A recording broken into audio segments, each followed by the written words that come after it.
Welcome back, kembali lagi di channel Ato Hayato. Bagaimana kabar nakama sekalian? Semoga selalu baik-baik saja. Yosa chapter 1069 yang lalu sungguh luar biasa. Adegan paling epik tentu menunjukkan pertarungan rematch antara Luffy versus Lucci.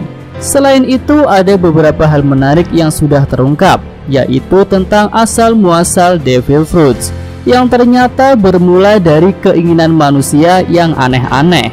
Lalu ada juga skema pengontrolan para Seraphim hingga Admiral Kizaru yang ternyata sudah OTW ke Pulau Egghead.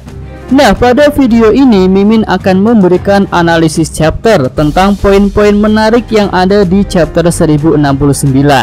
Oke lah, tanpa basa-basi lagi, langsung aja kita masuk ke pembahasannya. Hal pertama yang ingin Mimin bahas adalah mengenai Admiral Kizaru. Ya, Admiral yang punya gaya bicara nyentrik ini langsung OTW ke Egghead setelah tahu situasi terkini di sana. Bahkan dia tidak izin dulu kepada Akainu. Hal ini tentu menarik untuk dibicarakan. Pertama, apakah Kizaru begitu bernafsu untuk menghajar Luffy hingga dia buru-buru ke Egghead? Ya, hal itu mungkin benar, tapi sepertinya ada alasan lain. Jika mengingat insiden di Sabaody, kita melihat Kizaru duet dengan Sentomaru beserta para pasifista.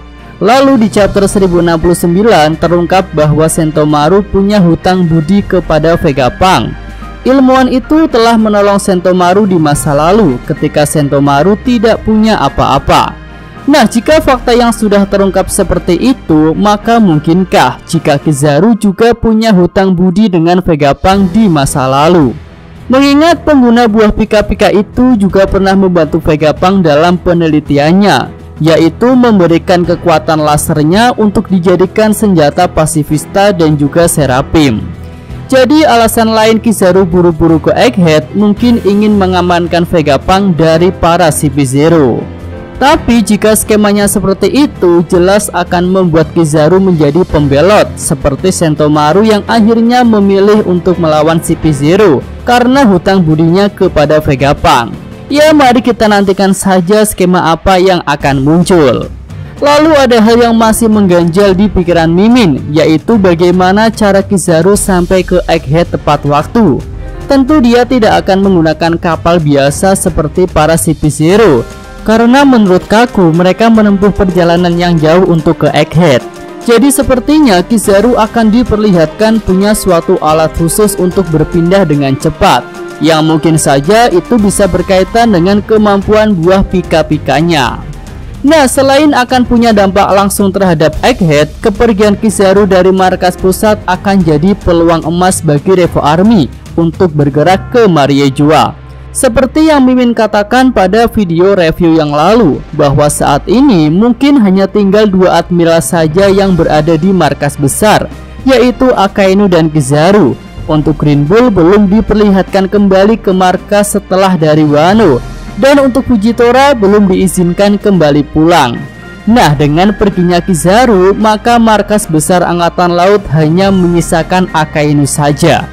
Dan tentu ini adalah peluang emas yang bisa dimanfaatkan oleh Revo Army jika mau melakukan penyerangan ke Mariejoa. Peluang ini mengingatkan Mimin pada kata-kata Ivankov ketika melihat Kuma mau pergi. Saat itu Ivankov berkata, "Mau kemana kau Kuma? Pertempuran Revo Army akan segera dimulai." Nah, jadi mungkinkah itu adalah clue jika Dragon dan kawan-kawannya akan segera bergerak ke Mariejoa?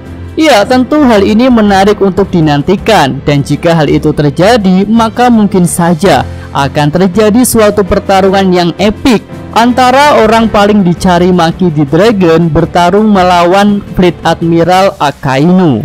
Ya, itu adalah beberapa analisis Mimin tentang kepergian Kizaru menuju Egghead yang bisa menimbulkan beberapa dampak besar. Selanjutnya, hal yang menarik untuk dibicarakan adalah para Seraphim. Ya, di chapter ini terungkap bahwa kontrol tertinggi untuk mengendalikan Seraphim adalah para Gorosei. Lalu setelah itu Vegapunk, di bawahnya ada Sentomaru, dan yang terakhir adalah para pemegang chip kontrol seperti para CP0.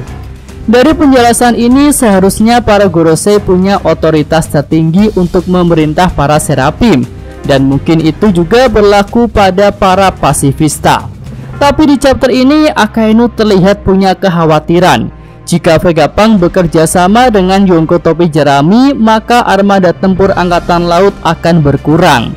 Nah, rasanya perkataan dari Akainu ini merupakan kode jika Vegapunk punya sistem khusus untuk merubah otoritas pengontrolan Seraphim, yang bisa saja menghilangkan atau menurunkan otoritas Gorosei yang saat ini ada pada urutan pertama untuk mengontrol Seraphim. Lalu kemungkinan kedua yang bisa mengurangi armada tempur angkatan laut adalah musnahnya para Seraphim dan pasifista. Nah, jika memang tidak ada cara untuk menurunkan atau menghilangkan otoritas Gorosei yang ada di puncak, cara lain yang mungkin bisa dilakukan Vegapunk adalah dengan menggunakan tombol penghancur, yang jika tombol itu diaktifkan, maka Seraphim dan pasifista akan hancur seketika. Nah, adanya tombol penghancur ini bisa dikaitkan dengan tombol penghancur yang ada di salah satu labnya Vegapunk, yang tak sengaja ditekan oleh Franky ketika masa time skip. Dan benar saja, lab itu langsung hancur. Oke, lanjut. Hal ketiga yang menarik untuk dibahas adalah tentang pertarungan Luffy versus Lucci. Ya, bisa diakui Lucci mengalami peningkatan kekuatan yang sangat luar biasa dalam wujud awakening-nya. Tapi jika kita perhatikan, Jin 5 Luffy belum bertarung dengan serius. Hal itu bisa kita bandingkan ketika Luffy bertarung melawan Kaido. Saat itu walaupun sambil tertawa-tawa dan bertingkah kocak, Luffy bertarung dengan seluruh tenaganya. Bahkan saat itu Luffy sempat kehabisan stamina. Untung saja Luffy punya kemampuan regenerasi stamina yang hebat menggunakan detak jantung. Jadi intinya menurut Mimin, Rob Lucci tetap tidak bisa mendesak Luffy dengan wujud awakening-nya itu. Lalu bagaimana jika Lucci dibantu oleh para Seraphim? Ya, tentu Luffy akan sedikit lebih repot ya jika para Seraphim ikut bertarung melawannya. Tapi masa iya sih kru Luffy yang ada di atas tidak akan turun untuk membantu Luffy? Rasanya mereka akan turun untuk membantu Luffy, karena pertarungan yang terjadi bukanlah pertarungan satu lawan satu lagi. Oke, itu aja pembahasan untuk analisis chapter kali ini. Jika ada tambahan pendapat dan komentar, bisa disampaikan pada kolom komentar. Yosa, Mimin, atau Hayato, terima kasih. Iya, sampai di sini aja video kali ini. Semoga nakama sekalian menyukainya. Terima kasih udah nonton. Jangan lupa kasih like dan subscribe channel Atau Hayato. Yo!